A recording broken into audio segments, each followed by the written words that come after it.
Surpreendente mensagem de Nossa Senhora, Rainha da Paz, sobre Papa Francisco, transmitidas a Pedro Regis. Essa mensagem de número 3830, transmitida no dia 8 de junho de 2013. Esta mensagem cita o nome do Papa Francisco. Eis a mensagem: queridos filhos, de joelhos e em oração, adorai meu Filho Jesus na Eucaristia. Em vossa oração com Jesus, escutai-o. Ele quer falar-vos. Prostrai-vos diante dele e adorai-o. Verdadeiramente, vossa força e vitória estão na Eucaristia. Diante de Jesus, rezai pela Igreja, rezai pelo Papa Francisco. A Igreja caminha para um futuro doloroso. Decisões irão contrariar a muitos e o caminho do Calvário será doloroso. Eu sou a vossa mãe e vos amo. Coragem!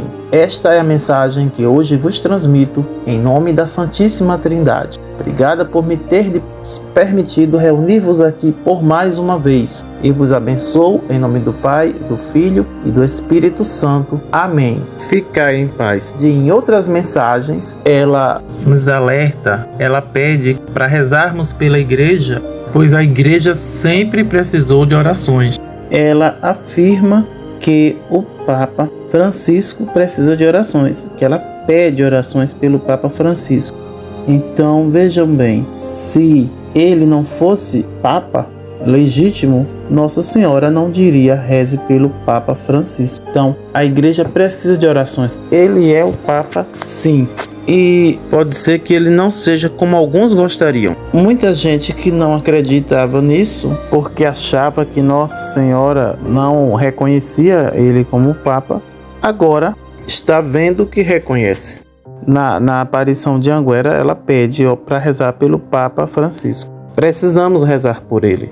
E eu vejo uns exageros de algumas pessoas em relação ao Papa Francisco, procurando, como aquela passagem de Cristo, que os fariseus entregaram a moeda e perguntaram se era lícito ou não pagar tributo a César. Tem pessoas que passam tempo buscando defeito no Papa, querem justificar sua falta de reverência, de respeito ao Santo Padre. Julgam as aparências para dizer que ele não é Papa. Veja só, o Papa se defende os pobres, se pede para acolher os imigrantes, que renunciou a muitas mordomias que a sua condição de Papa poderia lhe dar desde a época dos outros que vieram antes dele. É atacado como comunista, muito embora ele mesmo já disse que o comunismo, a ideologia comunista, é falsa. E nós sabemos que Jesus, no seu Evangelho, quando fala da sua volta, da sua vinda gloriosa, ele fala que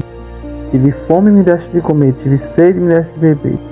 Então, era nu e me vestiste, estava na prisão, cuidaste de mim, estava peregrino e me acolheste. Ele está vivendo o Evangelho, sim. E tem também profunda vida de oração. O que eu percebo são dois tipos de pessoas que existem na Igreja. Claro que existem as pessoas mais equilibradas também, mas existem aquelas pessoas que exageram para um lado ou que exageram para o outro. Como assim? Na parte espiritual e na parte material. E é por isso que divide a Igreja. Alguns têm a mesma atitude dos fariseus. Ficam apenas se preocupando com os dogmas. Não que a gente não deva se preocupar. Sim, a gente precisa crer nos dogmas. A gente precisa manifestar a nossa fé, a nossa crença com a prática. Não ficar só professando, mas também agir. Então, os sacramentos, essa parte, devemos valorizar, sim, a vida de oração, de comunhão, de sacramento. Por quê? Porque isso faz parte da vida cristã, sem desprezar também a outra parte social, porque Jesus vai nos cobrar isso. Ele disse que vai nos cobrar. Está lá no Evangelho.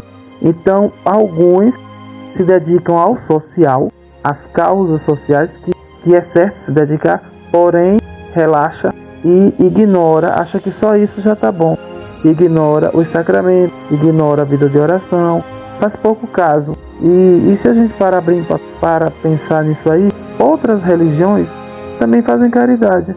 O espiritismo faz, os espíritas, né? Várias religiões e até seitas que nem são católicas praticam essas boas ações. Faz o bem, mas não tem os sacramentos. Então, a gente tem que ter os dois, as ações práticas e também as ações espirituais, as duas coisas. Não pode achar que uma exclui a outra, de forma nenhuma.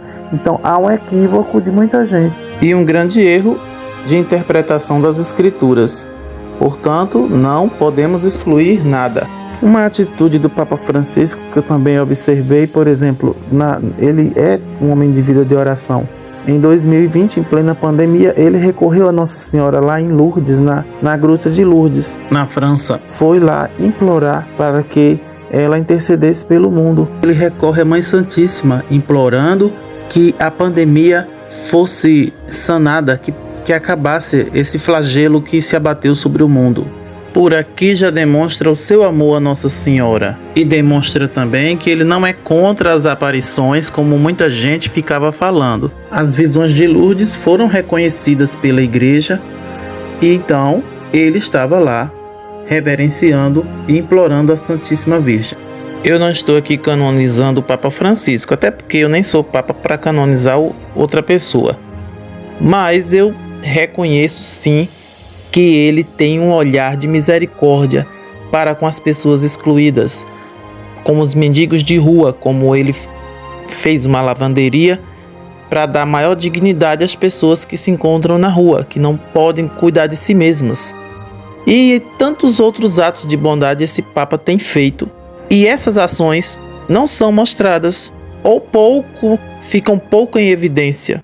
Mas uma palavra que ele diga e que seja mal interpretada, muita gente usa essas palavras para distorcer a intenção do Papa e promover divisão e confusão na igreja.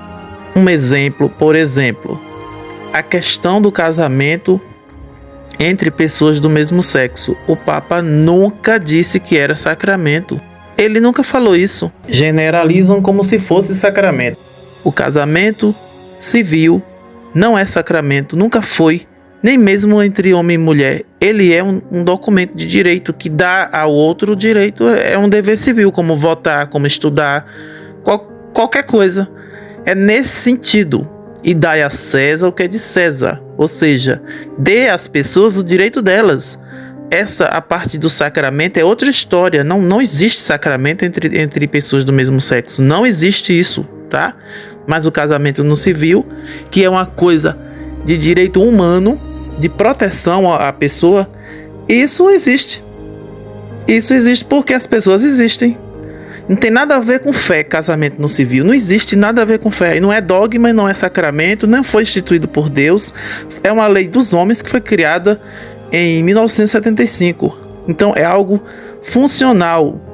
É um documento, é só isso. É para proteger a pessoa, para que os parentes que não aceitavam, que não amavam aquela pessoa que foi excluída da família, porque isso acontece muito, nós sabemos disso, nessa hora se lembram que é parente e na hora vão querer e deixar outra pessoa que construiu um patrimônio junto com, né? Enfim, isso é injusto. Aí isso é uma questão de justiça. A mesma coisa também com os filhos fora do casamento. Antigamente, né? Esse daqui foi feito... Não é filho. Essa criança nasceu de uma relação fora do matrimônio. Aí a pessoa era excluída como se não fosse filho legítimo. E muita gente que se dizia cristão, que ia para a igreja, comungava e tudo, tinha filhos fora do casamento com sua esposa e vice-versa. E aquelas pessoas eram deixadas... nem todos faziam isso, mas muita gente não reconhecia como filhos legítimos. Então foi criado a lei de proteção.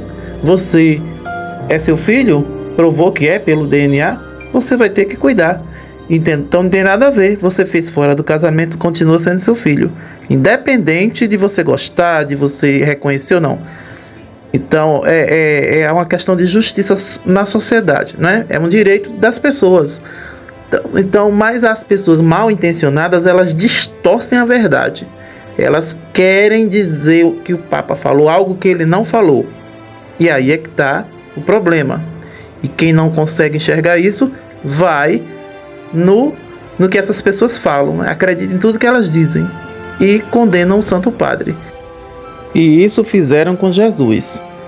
Um exemplo, eu posso dar esse exemplo, pagar imposto. A gente sabe que é feito com o nosso dinheiro, né? A gente quase não tem retorno nenhum, mas a gente deve pagar, é um dever nosso pagar imposto. Você acha?